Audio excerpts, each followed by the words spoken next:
In today's video, I'm going to teach you how to give control in Microsoft Teams so someone else can request and take control of your screen.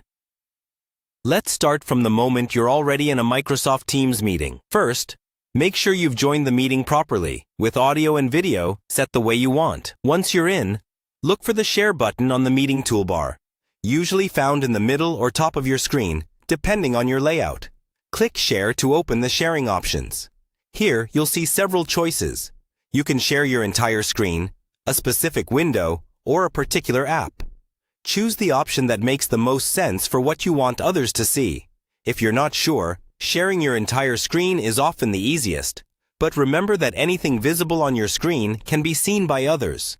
So close any windows you don't want to share first. After you select what to share, your screen or window will be broadcast to everyone in the meeting. At this point, a small toolbar will usually appear at the top of your screen, letting you know you're sharing. This is where the control options come into play. When someone in the meeting wants to take control of your shared screen, they can use the Request Control button on their end.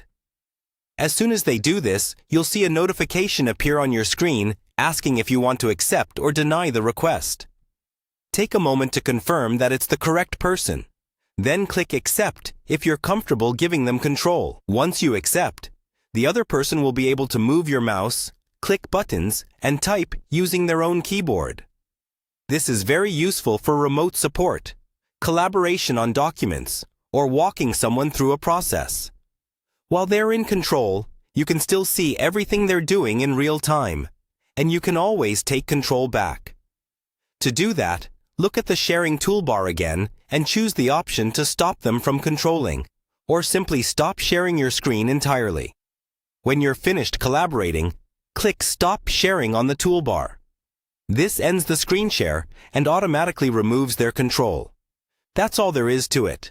Share your screen, approve the control request, monitor what's happening, and then stop sharing when you're done.